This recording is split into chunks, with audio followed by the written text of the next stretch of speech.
जय माता दी। Welcome to all of you my study channel sociology with Santosh. आज हम लोग बात करेंगे भारत में धर्म के बारे में। आज का टॉपिक बीए समाज शास्त्र के साथ साथ समाज शास्त्र विषय से PGT, UGC net, GIC lecturer, assistant professor और विभिन्न प्रतियोगी परीक्षाओं की तैयारी कर रहे परीक्षार्थियों के लिए विशेष रूप से उपयोगी हैं। इस टॉपिक पर चर्चा करने से पहले हम चाहेंगे कि आप अपने साथ एक कॉपी और पेन भी रख लें, जिससे जो भी जानकारी आपको उपयोगी लगे उसे साथ साथ नोट करते चलें। तो आइए हम लोग शुरू करते हैं और देखते हैं कि भारत में धर्म क्या है। जैसा कि हम लोग जानते हैं, धर्म मानव समाज का एक ऐसा व्यापक, अस्थायी और शाश्वत तत्व है जिसको सही रूप में समझे बिना हम समाज को नहीं समझ सकते। कहने का आशय ये है कि वर्तमान में मानव ने विज्ञान के द्वारा अपने पर्यावरण पर काफ़ी नियंत्रण प्राप्त कर लिया है और इसका परिणाम यह हुआ है कि कई समाज या तो धर्म निरपेक्ष हो गए हैं या फिर धर्म में विशेष रुचि नहीं रखते हैं। फिर भी धर्म आज एक सार्वभौमिक सत्य बना हुआ है। धर्म मानव का अलौकिक शक्ति के साथ संबंध जोड़ता है और इसका संबंध मानव की भावनाओं, श्रद्धा और भक्ति से होता है। तो कहने का आशय यह है कि धर्म समाज का एक शाश्वत सत्य है और धर्म को ठीक प्रकार से समझे बिना हम समाज को ठीक प्रकार से नहीं समझ सकते हैं। भारत जैसे देश की बात करें तो भारत जो कि एक धार्मिक या परंपरागत समाज है, तो ऐसे में भारतीय समाज की संरचना में धार्मिक संस्थाओं का विशेष स्थान है या विशेष महत्व होता है। एक संस्था के रूप में धर्म व्यक्ति के जीवन को नैतिक बनाती है और उन व्यवहारों को सीखने का या सिखाने का कार्य करती हैं जो सामाजिक सांस्कृतिक दृष्टि से उपयोगी होते हैं। कहने का आशय यह है कि विवाह, परिवार, नातेदारी जैसे सामाजिक संस्थाएं हमारे व्यक्तिगत और सामाजिक जीवन को संगठित बनाती हैं। वहीं एक संस्था के रूप में धर्म का कार्य व्यक्ति के जीवन को नैतिक बनाना और उसे उन व्यवहारों की सीख देना है जिससे कि समाज और संस्कृति में जिन व्यवहारों को उपयोगी माना जाता है। तो धर्म जो है वो भारत जैसे परंपरागत देश में, परंपरागत समाज में धर्म का विशेष महत्व है। जैसा कि मैंने आपको पहले बताया कि धर्म समाज का एक ऐसा व्यापक, अस्थायी और शाश्वत तत्व है जिसको सम्यक रूप से समझे बिना हम समाज के को ठीक प्रकार से नहीं समझ सकते हैं। अगर हम लोग बात करें धर्म के अर्थ की, मीनिंग ऑफ रिलीजन की, तो साधारणतया धर्म और अंग्रेजी के शब्द रिलीजन को हम एक दूसरे के समाज समझ लेते हैं। यानी अगर आप कहें तो अंग्रेजी भाषा का जो रिलीजन शब्द है उसी का अनुवाद है धर्म, और अंग्रेजी भाषा का जो रिलीजन शब्द है वो रेलिगेयर शब्द से बना हुआ है, जिसका अर्थ होता है बांधना या मनुष्य को ईश्वर से संबंधित करना। तो इस तरह से आप देख रहे हैं कि अंग्रेजी भाषा में जो रिलीजन शब्द है उसका हिंदी शब्द है धर्म, और ये हिंदी वाला जो अंग्रेजी वाला जब शब्द जो रिलीजन है, इसकी व्युत्पत्ति जो है वो रेलिगेयर शब्द से हुई है, जिसका अर्थ होता है बांधना या मनुष्य को ईश्वर के साथ संबंधित करना। वैसे धर्म की जो उत्पत्ति है वो संस्कृत भाषा के ध्री धातु से, ध्री शब्द से मानी जाती हैं, जिसका अर्थ होता है धारण करना। यानी हमारे भारतीय धर्मशास्त्रों में धर्म शब्द जो है वो संस्कृत भाषा के ध्री धातु से या ध्री शब्द से बना हुआ माना जाता है, जिसका अर्थ होता है धारण करना। इस अर्थ में हम मानव मूल्यों को धारण करते हैं। यानी जैसे आपने धर्म के जो 10 लक्षण पढ़े हैं, धृति, क्षमा, दमो, स्तेयम, शौच, इंद्रिय निग्रह। ऐसे ही जो धर्म के जो 10 लक्षण हैं, उन्हीं लक्षणों को, उन्हीं विशेषताओं को, या कह लीजिए कि जीवन में जो मानव के विशिष्ट जो मूल्य हैं, उन मूल्यों को आत्मसात करने, अपनाने का नाम ही धर्म है। तो जैसे मैंने आपको बताया कि साधारण धर्म के 2 अर्थ हुए, एक साधारण अर्थ और एक विशिष्ट अर्थ। साधारण अर्थ में हम लोग धर्म को जो है वो अंग्रेजी भाषा के शब्द रिलीजन का हिंदी अनुवाद मानते हैं, लेकिन वास्तव में धर्म का एक अपना विशिष्ट अर्थ है, और विशिष्ट अर्थ में धर्म जो है वो जीवन की एक विधि है। यानी जो धर्म है वो वे ऑफ लाइफ है, जो व्यक्ति को अपने कर्तव्यों के पालन की प्रेरणा देकर उसे सामाजिक प्राणी बनाती है। तो इस तरह से हमारा जो धर्म है वो एक तरह से धर्म का जो तात्पर्य है वो एक कुछ विशेष तरह के जो विश्वास के अनुसार व्यवहार करना और उनसे संबंधित जो हैं वो अनुष्ठानों को पूरा करना होता है।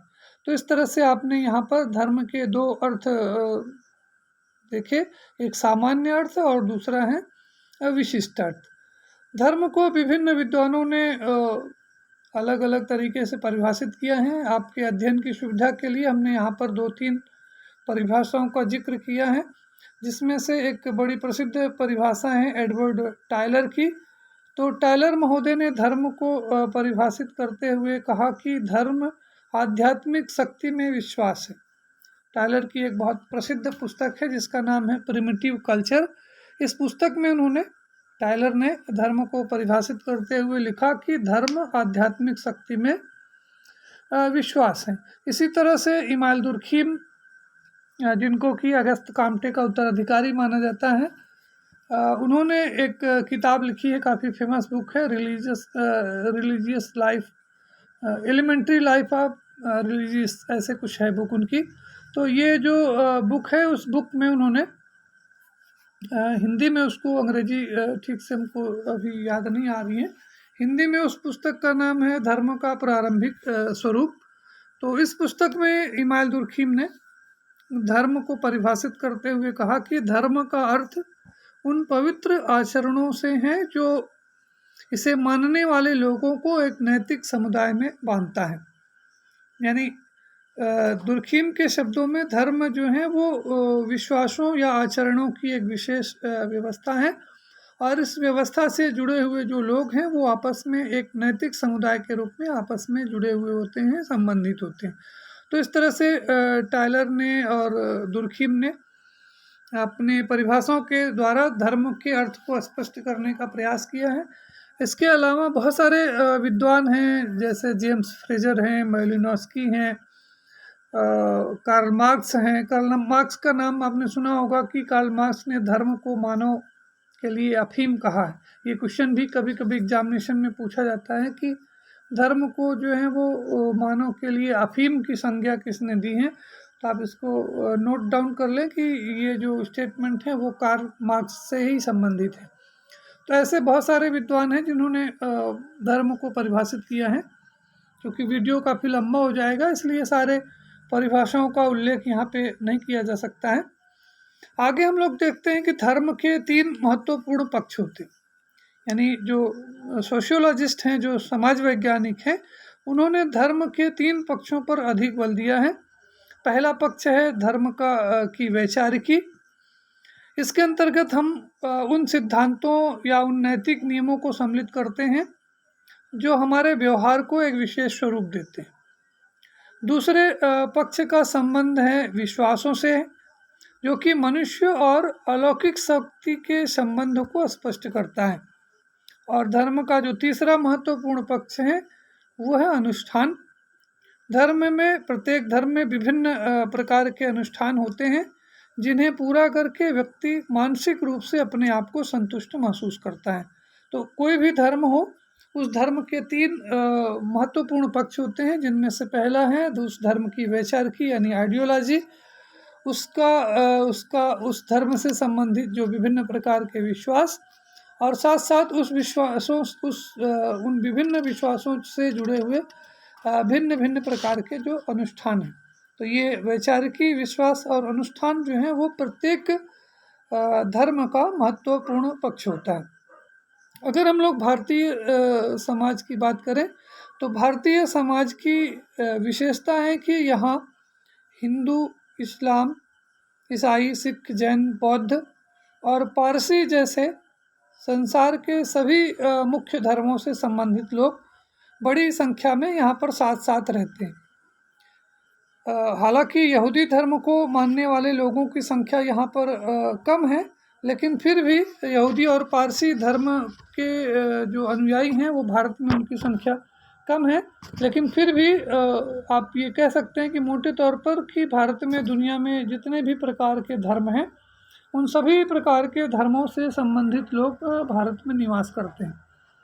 अगर आप भारत की जनसंख्या के आधार पर विभिन्न धर्मों के जो अनुयायी हैं उनका अगर आप अवलोकन करेंगे तो आपको जो हिंदू धर्म है वो सबसे बड़ा धर्म दिखाई पड़ेगा। 2011 की जनसंख्या के अनुसार, जनगणना के अनुसार भारत में लगभग 79.80% जो धर्मावलंबी हैं वो हिंदू धर्म से जुड़े हुए हैं। इसके बाद दूसरा जो प्रमुख धर्म है वो है इस्लाम धर्म, जिसके जो अनुयायी हैं वो भारत की कुल जनसंख्या का लगभग 14 या 14.5% हैं। तो इस तरह से आप देख रहे हैं कि भारत में जो सबसे बड़ा धार्मिक समुदाय है वो हिंदू है और उसके बाद इस्लाम धर्म आता है। इसके बाद ईसाई, सिख, बौद्ध, जैन और बहुत सारे जो छोटे छोटे जनजातीय धर्म भी उसके अंतर्गत आते हैं। तो अगर हम लोग भारत में धर्मों का जो वर्गीकरण करें, चूँकि जैसा कि आज का ये टॉपिक है भारत में धर्म, तो भारत में धर्मों का अगर हम लोग वर्गीकरण करें तो भारत में जो जितने भी धर्म हैं उन धर्मों को दो मुख्य भागों में बांटा जा सकता है। पहला है भारतीय मूल के धर्म और दूसरा है पैगंबरी परंपरा से संबंधित धर्म। भारतीय मूल के धर्मों में हिंदू, बौद्ध, जैन, सिख धर्म आते हैं। यानी ये जो चार धर्म हैं, इन धर्मों का उदय और विकास भारत में हुआ है और इन धर्मों को मानने वाले लोग हालांकि संसार के दूसरे समाजों में, दूसरे देशों में भी फैले हुए हैं, लेकिन ये जो चार धर्म हैं, हिंदू, बौद्ध, जैन और सिख, इन धर्मों का जन्म भी भारत में हुआ है और विकास भी भारत में हुआ है। और अगर आप मोटे तौर पर देखेंगे तो इन धर्मों की परंपराओं में कुछ विशेष अंतर या बहुत ज़्यादा अंतर आपको दिखाई नहीं पड़ता है। दूसरा जो धर्म है वो दूसरा जो ग्रुप है वो है पैगंबरी परंपरा के धर्म, जिसमें कि इस्लाम धर्म, ईसाई धर्म और यहूदी धर्म आते हैं। यानी इन धर्मों के द्वारा ये विश्वास किया जाता है कि मानव जाति के लिए ईश्वर अपने पैगंबर के द्वारा कुछ संदेश देता है जिनमें विश्वास करना और उनके अनुसार आचरण करना जरूरी होता है। तो इस तरह से ये जो पैगंबरी परंपरा के जो धर्म हैं, इसमें कोई पैगंबर होते हैं या ईश्वर के जो दूत होते हैं उनके द्वारा धर्म के उपदेश दिए जाते हैं और उन्हीं का पालन उस धर्म के अनुयायियों के द्वारा किया जाता है। तो इस तरह से आप देख रहे हैं कि भारत में जो धर्म है वो दो कैटेगरी में उनको कैटेगराइज किया सकता है कि भारतीय मूल के धर्म और पैगंबरी परंपरा के धर्म। अब यहाँ पर थोड़ा सा संक्षेप में हम आपको धर्म के मौलिक स्वरूप की या धर्म के जो मौलिक लक्षण और जो विशेषताएं हैं उनके बारे में भी बताना चाहेंगे कि धर्म के जो लक्षण हैं जो सभी धर्मों में कमोबेश विद्यमान है।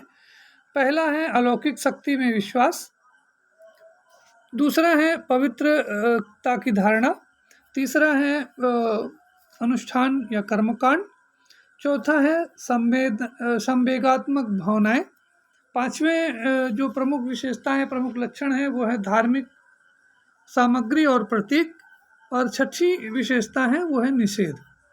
जैसा कि हम लोग जानते हैं कि धर्म एक अलौकिक शक्ति में विश्वास जो है वो धर्म का सबसे प्रमुख तत्व है। विश्वास के बिना किसी भी प्रकार के धर्म का निर्माण और विकास नहीं हो सकता है। धर्म के अंतर्गत एक ऐसी शक्ति में विश्वास किया जाता है जो अलौकिक और दिव्य प्रकार की होती है, और इसी विश्वास पर धर्म टिका हुआ होता है। यानी जो लोग इस विश्वास को मानते हैं वो लोग आस्तिक कहलाते हैं, और जो लोग इस विश्वास को नहीं मानते हैं उन्हें नास्तिक कहा जाता है। तो प्रत्येक धर्म में एक अलौकिक शक्ति में विश्वास किया जाता है, और उस धर्म से जो अनुयायी, उस धर्म के जो सभी अनुयायी हैं उस अलौकिक शक्ति में विश्वास करते हैं या उसको मानते हैं। इसके साथ साथ जिस धर्म को लोग मानते हैं उनकी दृष्टि में उस धर्म से संबंधित सब कुछ पवित्र होता है। जैसे मैंने आपको दुर्खीम की जो परिभाषा बताई थी कि उसमें उन्होंने कहा कि धर्म जो है वो पवित्र वस्तुओं से संबंधित विश्वासों और आचरणों की व्यवस्था है। यानी जो धर्म है वो पवित्रता की धारणा पर आधारित होता है। इसके साथ साथ धर्म में लोग जिस शक्ति पर विश्वास करते हैं उसे लाभ उठाने और उसके क्रोध से बचने के लिए प्रार्थना, पूजा, आराधना आदि भी करते हैं। और इस तरह से सभी धर्मों के कुछ न जो हैं वो कुछ मंदिर, गुरुद्वारे, गिरजाघर, मस्जिद या कह लीजिए कि जो धार्मिक स्थान होते हैं जहाँ पर जाकर के लोगों को मानसिक जो सुकून और शक्ति प्राप्त होती है। इसके साथ साथ जो चौथा पॉइंट आपने देखा स्क्रीन पर, वो है धर्म में जो है वो संवेदनात्मक भावनाएं। धर्म भावना प्रधान होता है, तर्क प्रधान नहीं होता है। प्रत्येक धर्म में अलौकिक शक्ति के प्रति संवेदनात्मक भावनाएं होती हैं, और इन भावनाओं की अभिव्यक्ति व्यक्ति जो है वो श्रद्धा, भय और प्रेम आदि के रूप में करता है। यानी जो हमारा धर्म है वो कोई भी धर्म हो, उस धर्म में तर्क नहीं चलता, उसमें भावना प्रधान होती है। इसके साथ साथ आपने लास्ट में लिखा है एक विशेषता, निषेध। निषेध का मतलब होता है कि प्रत्येक धर्म के जो मानने वाले लोग हैं उनमें व्यवहारों के कुछ नकारात्मक पक्ष भी होते हैं। यानी उनको कुछ कार्यों को करने की मनाही होती है। यानी उन्हें बताया जाता है कि उन्हें क्या क्या करना है और क्या क्या नहीं करना है। जैसे आप जानते हैं कि झूठ नहीं बोलना चाहिए, बेईमानी नहीं करना चाहिए, चोरी नहीं करना चाहिए। तो ऐसे बहुत सारे जो निषेध हैं जो सभी धर्मों में पाए जाते हैं। तो इस तरह से ये 5-6 जो मौलिक धर्म है, मौलिक लक्षण हैं धर्म के। एक और पॉइंट यहाँ पर आपको दिखाई पड़ रहा होगा, संस्तरण का। तो संस्तरण का मतलब होता है कि सामान्यतः प्रत्येक धर्म में संस्तरण की एक व्यवस्था पाई जाती है। जिन लोगों को धार्मिक क्रियाओं को करने या कर्मकांड कराने का अधिकार प्राप्त होता है, सामान्यतः उन लोगों की जो स्थिति होती है वो सामाजिक व्यवस्था में उच्च होती है। जैसे आप जानते हैं कि भारत में जो ब्राह्मणों की जो सत्ता है या जो ब्राह्मणों का जो समाज में स्थान है वो उच्च है और उन्हें पवित्र समझा जाता है। तो इस तरह से ये 7 जो पॉइंट्स हैं, ये जो 7 जो महत्वपूर्ण जो लक्षण हैं, ये प्रत्येक धर्म में के आवश्यक अंग हैं, विद्यमान होते हैं। इसके बाद यहाँ पर हम सूक्ष्म रूप में आपको ये बता दें कि चूँकि ये वीडियो थोड़ा लंबा हो रहा है, लेकिन फिर भी बताना ज़रूरी है धर्म की उत्पत्ति के सिद्धांत के बारे में, कि धर्म की उत्पत्ति के बहुत सारे सिद्धांत हैं जिनके ऊपर हम एक अलग वीडियो बना करके आपको विस्तार से उनको समझाने का प्रयास करेंगे। यहाँ पर संक्षेप में सिर्फ इतना आप समझ लीजिए कि धर्म की उत्पत्ति का जो आत्मावाद का सिद्धांत है वो उसको टायलर ने दिया है। जीवित सत्तावाद का सिद्धांत मैक्स मूलर से संबंधित है। इसी तरह से प्रकृतिवाद जो है वो भी मैक्स मूलर से जुड़ा हुआ है। धर्म का जो सामाजिक सिद्धांत है उसे इमाल दुर्खीम ने दिया है। और धर्म का जो प्रकार्यवादी सिद्धांत है उससे 2 विद्वान जुड़े हुए हैं, एक मैलिनोस्की और रेडक्लिफ ब्राउन। तो इस धर्म की उत्पत्ति के बारे में विस्तार से एक अलग से वीडियो में हम आपसे चर्चा करेंगे। आज के लिए सिर्फ इतना ही। अब हम लोग भारत में जो प्रमुख धर्म है, सबसे बड़ा धर्म है हिंदू धर्म, उसके ऊपर चर्चा करते हैं। हिंदू धर्म जो है वो भारत में एक सबसे बड़ा धर्म है। जैसा कि मैंने आपको पहले बताया कि इस धर्म के अनुयायियों की संख्या जो भारत में लगभग 80%, आप मोटे तौर पे मान लीजिए कि भारत की आबादी में जो 80% लोग हैं वो हिंदू धर्म से संबंधित हैं या हिंदू धर्म के में विश्वास रखते हैं। भारतीय समाज में हिंदू धर्म जो है उसका उद्देश्य व्यक्ति का नैतिक, आध्यात्मिक और सांसारिक विकास करना है। यहाँ धर्म का संबंध व्यक्तियों के कर्तव्यों और करने योग्य कार्यों और पवित्र जीवन विधि से होता है। भारत की अगर हम बात करें तो भारत में जो धर्म है उसको एक या कह लीजिए महत्वपूर्ण स्थान प्राप्त है सामाजिक व्यवस्था में, क्योंकि धर्म एक ऐसा कह लीजिए कि एक ऐसी विधि है, वे ऑफ लाइफ है, जिसके द्वारा हम लोग एक सामाजिक प्राणी बनते हैं। यानी अपने हम दैनिक जीवन में अपना जो जीवन है जिस तरह से निभाते हैं, जिस तरह से हमें निभाना चाहिए, ये सारी चीज़ें हमको धर्म के द्वारा सीख मिलती है। धर्म के द्वारा उन कर्तव्यों को पालन करने की प्रेरणा मिलती है, और इस तरह से धर्म जो है वो व्यक्ति को एक नैतिक प्राणी बनाता है। हिंदू धर्म में, जैसे मैंने आपको बताया कि हिंदू धर्म में धर्म जो है वो जीवन की एक विधि होने के कारण यहाँ पर धर्म के कुछ विशेष सिद्धांतों का, या कह लीजिए कि धर्म में के कुछ प्रमुख तत्वों को महत्व दिया गया है, जिनमें पंच ऋण, पुरुषार्थ, कर्म और पुनर्जन्म और अध्यात्मवाद की जो धारणा है वो उसको विशेष महत्व दिया गया है। पंच ऋण का मतलब ये होता है कि हिंदू धर्म में व्यक्ति को महत्व न दे करके सामूहिकता को महत्व दिया गया। यानी हमारा जो हिंदू धर्म है वो व्यक्तिवाद को महत्व नहीं देता है, व्यक्तिवाद को बढ़ावा नहीं देता है, बल्कि हमारे यहाँ सामूहिकता को अधिक महत्व दिया जाता है। और इस आधार पर, सामूहिकता के आधार पर यह स्पष्ट किया गया कि हम में से प्रत्येक व्यक्ति को के ऊपर 5 तरह के ऋण होते हैं, जिनमें देव ऋण, ऋषि ऋण, पितृ ऋण, अतिथि ऋण और जीव ऋण, ये 5 ऋण होते हैं। और इन सभी ऋणों से मुक्त होना व्यक्ति के लिए आवश्यक है। जब तक वो इन ऋणों से मुक्त नहीं होता है तब तक उसको मोक्ष की प्राप्ति नहीं होती है।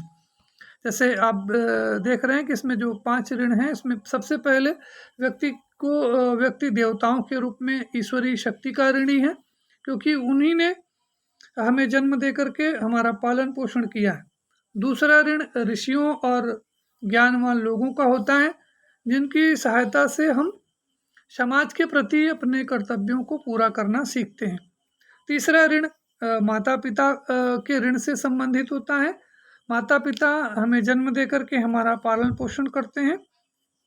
इसी तरह से कितने ही अनजान लोग हमारे जीवन में हमारी सहायता करते हैं, इसलिए व्यक्ति जो है वो अतिथियों का भी ऋणी होता है। और अंत में जीव ऋण होता है। जीव ऋण का अर्थ है उन अनेक छोटे जीवों और वनस्पतियों के ऋण से जिनकी सहायता से हम जीवित रहते हैं। तो इस तरह से आप देख रहे हैं कि हिंदू धर्म में व्यक्ति को के ऊपर 5 तरह के ये ऋण बताए गए हैं, जिनके माध्यम से व्यक्ति को ये कहा गया कि इन ऋणों से मुक्त होकर के इन ऋणों को चुकाने के लिए हम जो विभिन्न प्रकार के कर्तव्य करते हैं उसी को तप या ज्ञान करते हैं। यानी ये इन ऋणों को चुकाने के लिए व्यक्ति को तप या पंच महायज्ञ करना होता है। इसके बाद आता है दूसरे नंबर पर जो सबसे महत्वपूर्ण है हिंदू धर्म में, वो है पुरुषार्थ। हिंदू धर्म में व्यक्ति के सभी कर्तव्यों को 4 मुख्य भागों में विभाजित किया गया है। इन्हें हम धर्म, अर्थ, काम और मोक्ष कह सकते हैं।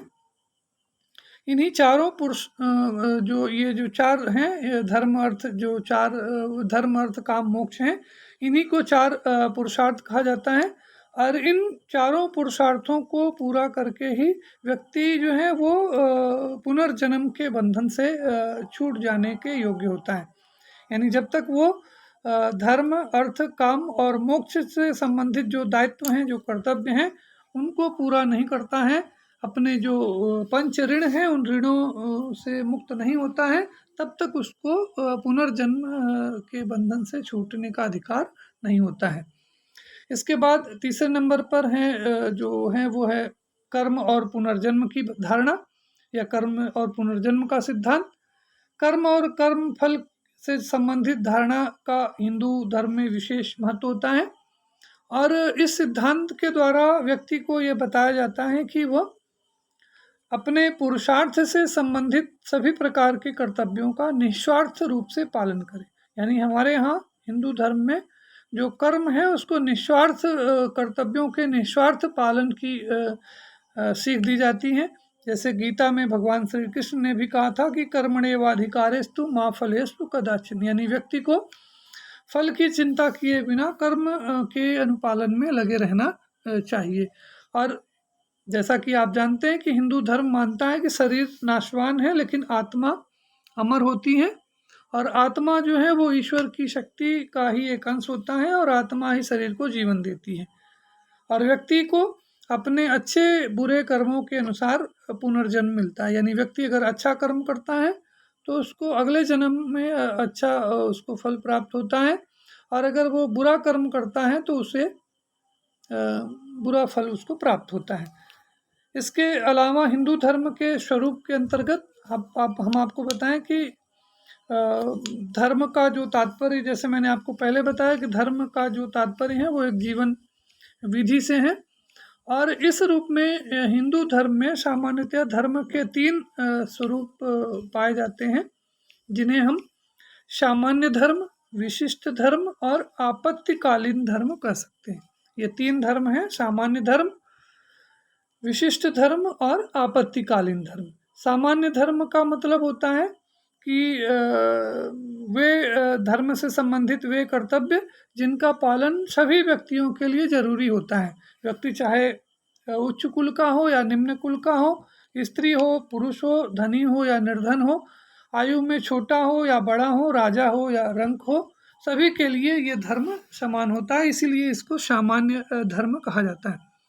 इसके अंतर्गत धर्मशास्त्रों में व्यक्ति के 10 कर्तव्यों को सम्मिलित किया गया। जैसे मैंने आपको शुरू में बताया था कि धृति, क्षमा, दमो, स्तम, ऐसे करके धर्म के 10 लक्षण बताए गए। यानी धैर्य से काम करना, क्षमा का व्यवहार करना, काम और क्रोध पर नियंत्रण रखना, किसी वस्तु की चोरी न करना, ईमानदारी से धन अर्जित करना, इंद्रियों पर नियंत्रण रखना, उचित और अनुचित समझने की बुद्धि का विकास करना, विद्या और ज्ञान प्राप्त करना, सत्य का आचरण करना और क्रोध पर नियंत्रण रखना।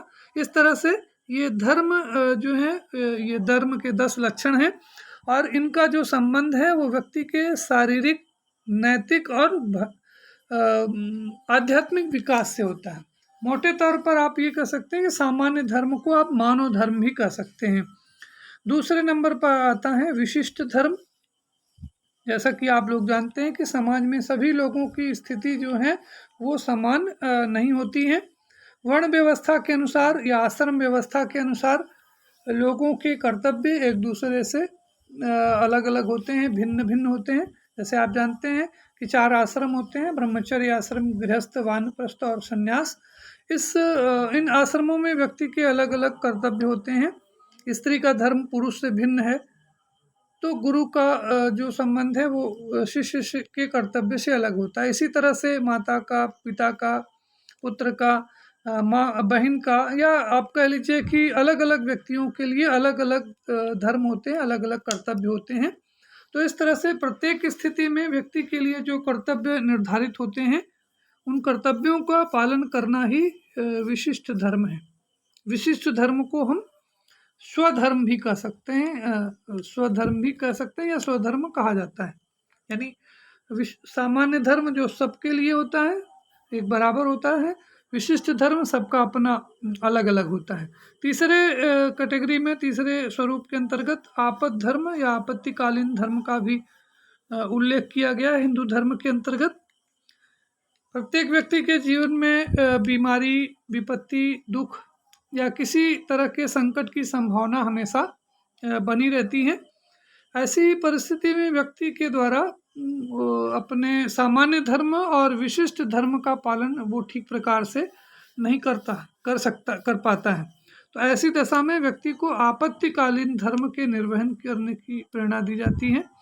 यानी जब ऐसी परिस्थिति उत्पन्न हो जाए कि जिसमें व्यक्ति अपना सामान्य धर्म या अपना विशिष्ट धर्म जो है वो ठीक प्रकार से उसका निर्वहन नहीं कर पा रहा हो, तो ऐसी स्थिति में व्यक्ति के लिए ये कहा गया है कि वो अपने सामान्य धर्म और अपने विशिष्ट धर्म में कुछ थोड़ा बहुत परिवर्तन कर सकता है, यानी परिस्थितियों के अनुसार वो उसे अपने व्यवहार में परिवर्तित करने की छूट दे दी जाती है। तो इस तरह से सामान्य धर्म, विशिष्ट धर्म और आपत्तिकालीन धर्म, ये 3 धर्म हैं हिंदू धर्म से। इसके बाद दूसरे नंबर पे आता है बौद्ध धर्म। भारतीय समाज में हिंदू धर्म के बाद विकसित होने वाला दूसरा जो सबसे बड़ा प्रमुख धर्म है वो है बौद्ध धर्म। जैसा कि आप लोग जानते हैं कि बौद्ध धर्म के प्रवर्तक गौतम बुद्ध थे, जिनका जन्म ईसा से लगभग 566 वर्ष पूर्व लुम्बिनी, जो कि आजकल नेपाल में हुआ था। तो ये जो इस धर्म के, बौद्ध धर्म के जो प्रवर्तक हैं वो गौतम बुद्ध हैं, जिनका कि बचपन का नाम सिद्धार्थ है। ये जो बौद्ध धर्म है ये मानवता की समानता पर विशेष बल देता है, यानी बौद्ध धर्म के अनुसार जो सभी व्यक्ति जो हैं वो समान हैं, और धर्म के अंतर्गत सभी व्यक्ति को सभी प्रकार के व्यक्तियों को समान अधिकार और सुविधाएं प्राप्त होनी चाहिए।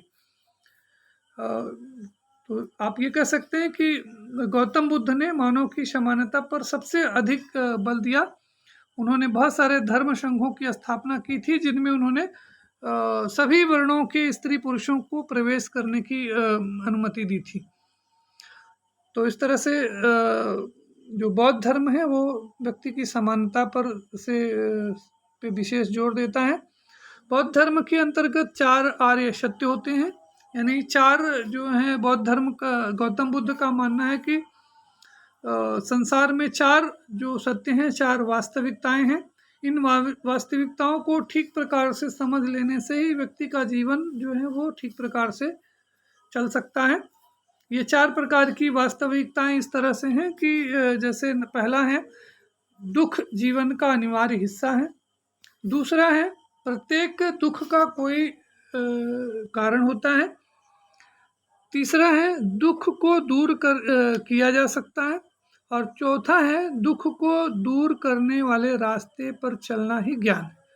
यानी गौतम बुद्ध ने इन्हें 4 आर्य सत्य कहा है, 4 वास्तविकताएं कहा है। ये जीवन की 4 वास्तविकताएं हैं, जिनको ठीक प्रकार से समझे बिना व्यक्ति जो है वो अपना जीवन ठीक प्रकार से व्यतीत नहीं कर सकता है। और बौद्ध धर्म के अनुसार मनुष्य के दुख के सबसे जो कारण हैं वो भी 4 हैं, यानी मनुष्य के दुख के सबसे बड़े कारण जो हैं वो 4 हैं। वो हैं अज्ञान, लालच, ईर्ष्या और भ्रांति। यानी ये जो 4 जो कारण हैं वो व्यक्ति को हमेशा दुख में की ओर ले जाते हैं। बौद्ध धर्म के अंतर्गत अष्टांगिक मार्ग का उल्लेख किया गया है।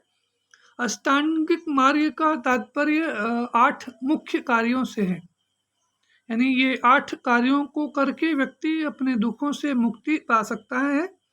पहला है आर्य शक्तियों का संक्षिप्त ज्ञान, दूसरा है दृढ़ निश्चय, तीसरा है सत्य बोलना, चौथा है हिंसा और दुराचार से बचना, इसी तरह से 5वां है ईमानदारी से आजीविका चलाना, 6वां है अच्छे कार्यों का प्रयत्न करना, 7वां है लालच और संताप से बचना, और 8वां है राग और द्वेष से अपने आप को अलग रखना।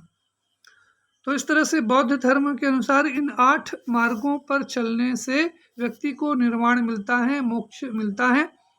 वास्तव में बौद्ध धर्म का मानना है कि व्यक्ति के दुखों का सबसे बड़ा कारण जो है वो अविद्या है या अज्ञान है, और इसे धर्म संघों के द्वारा दूर किया जा सकता है। यानी व्यक्ति को, हर व्यक्ति के लिए ये जरूरी है कि वो किसी न किसी धर्म संघ में प्रवेश अवश्य ले।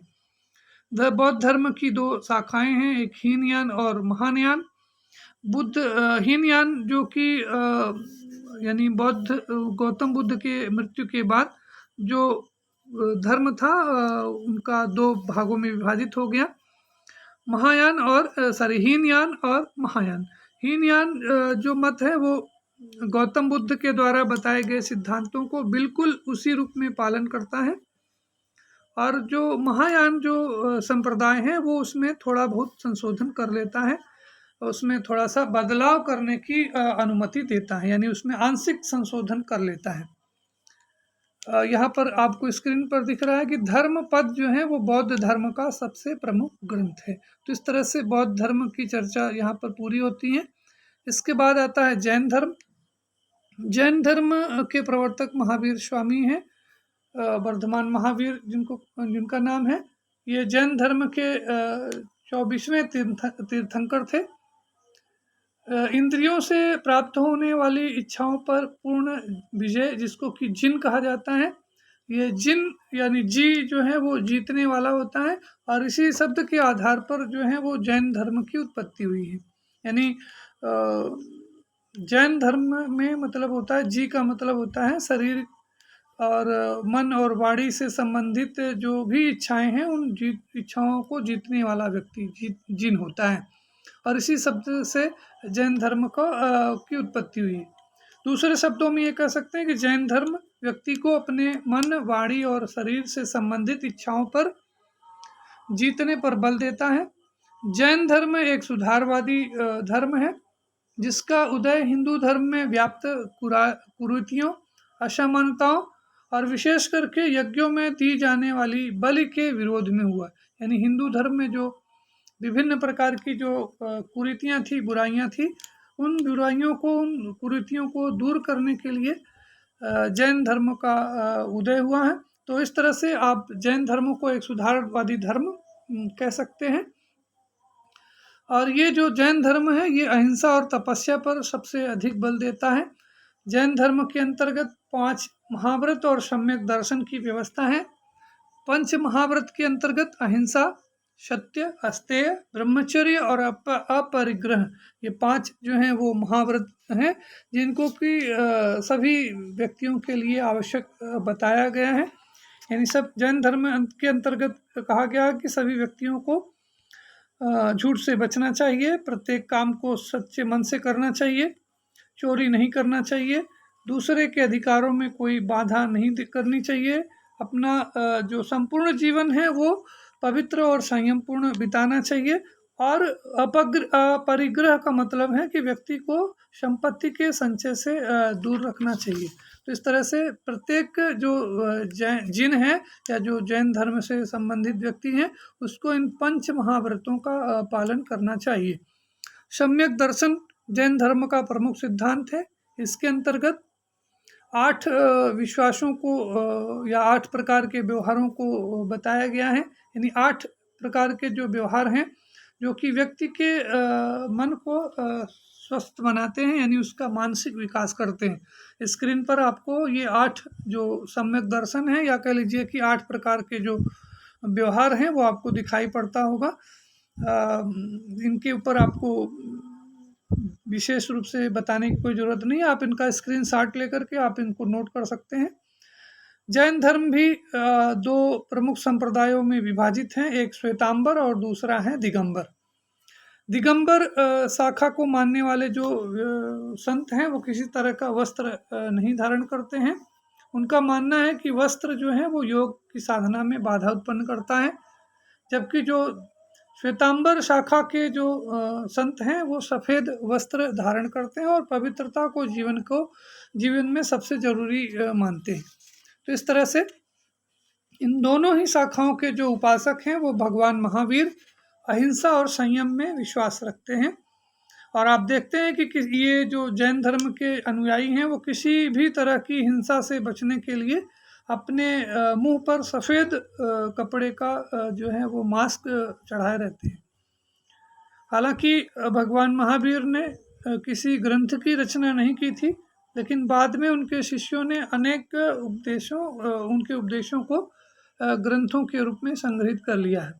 इसके बाद हम लोग चर्चा करते हैं सिख धर्म की। तो भारत में विकसित होने वाले अंतिम धर्मों में अंतिम स्थान है सिख धर्म का। इस धर्म के जो प्रवर्तक हैं वो गुरु नानक देव हैं, और इस धर्म का जो धर्म ग्रंथ है वो गुरु ग्रंथ साहिब है, जो कि गुरु अर्जुन देव के द्वारा इस गुरु ग्रंथ साहिब की रचना की गई थी। सिख धर्म का जो सिख शब्द का जो शाब्दिक अर्थ होता है वो है शिष्य या चेला।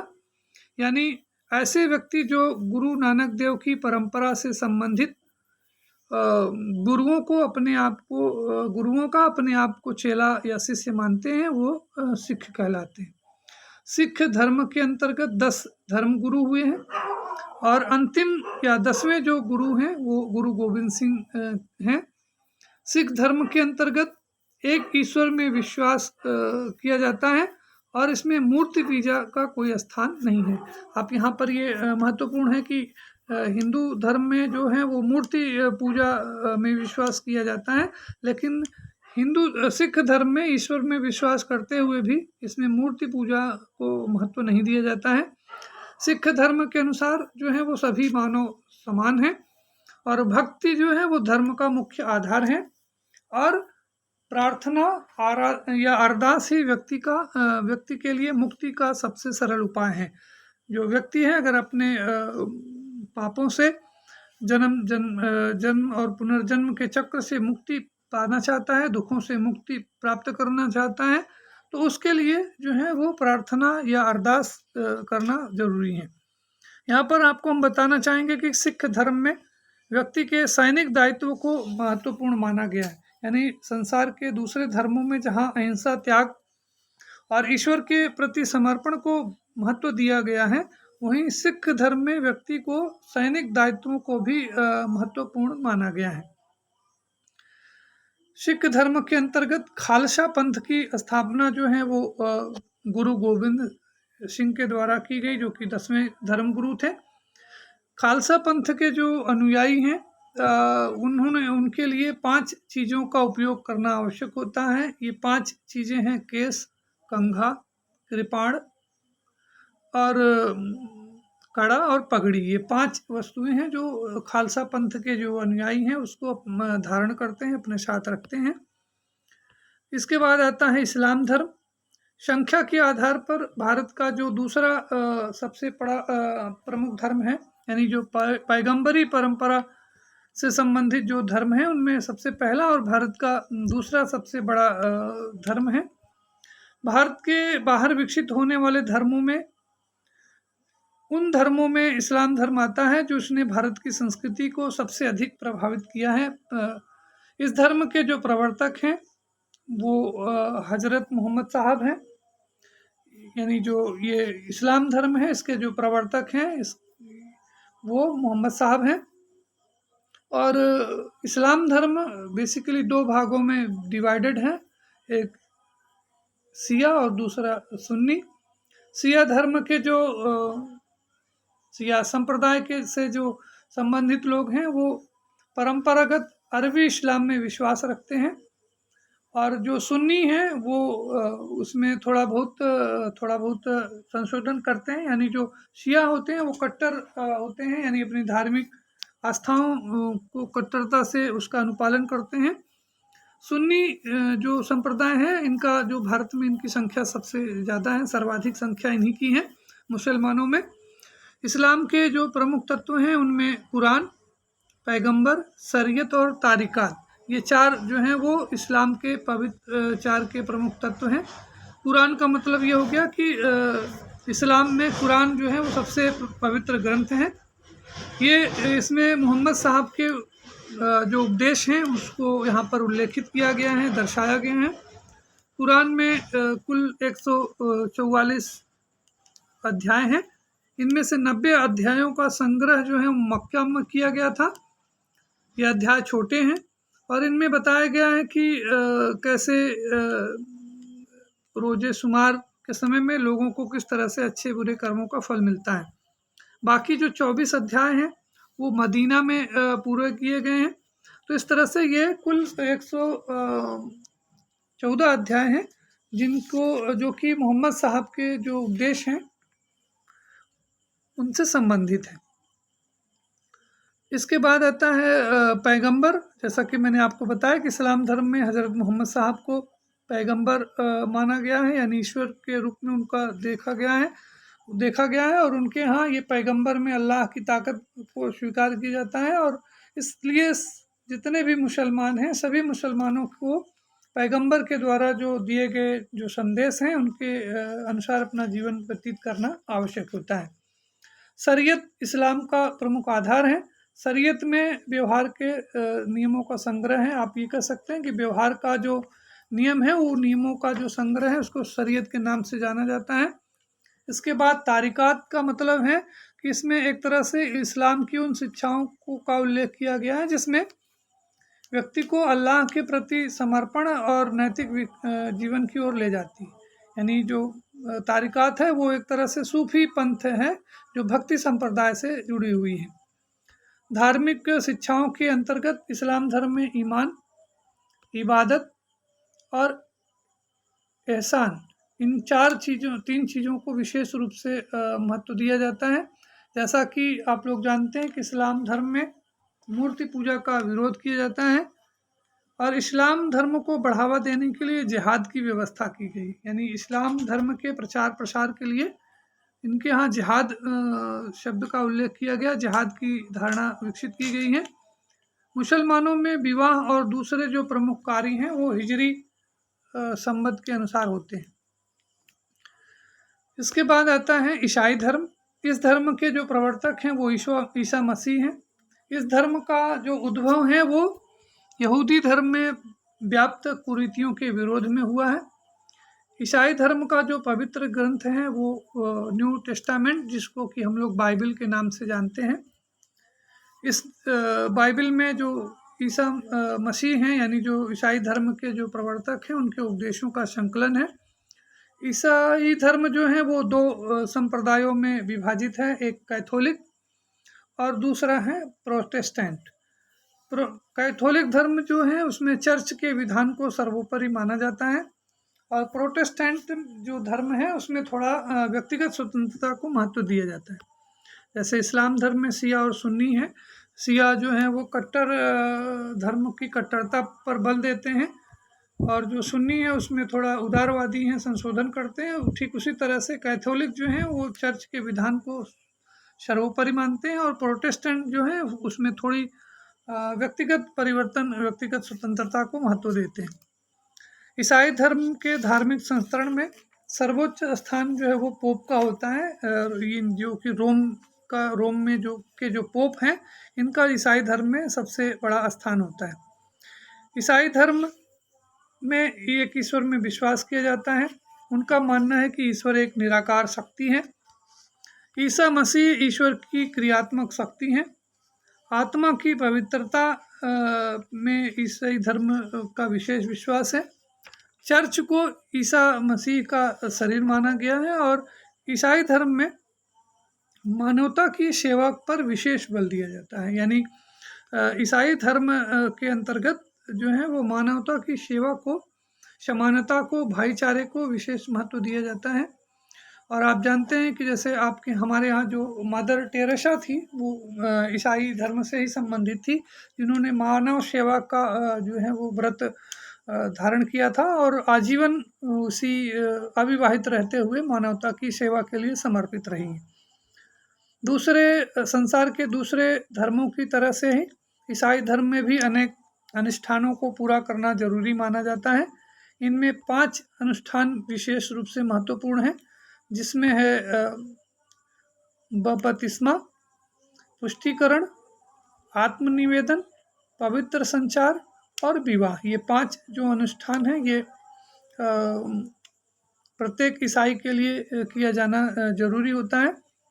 बपतिस्मा वह अनुष्ठान है जिसके द्वारा ईसाई बच्चे को ईसाई धर्म ग्रहण कराया जाता है। यानी जब बच्चा कुछ महीनों का हो जाता है तो चर्च के पादरी के द्वारा इस अनुष्ठान को पूरा कराया जाता है।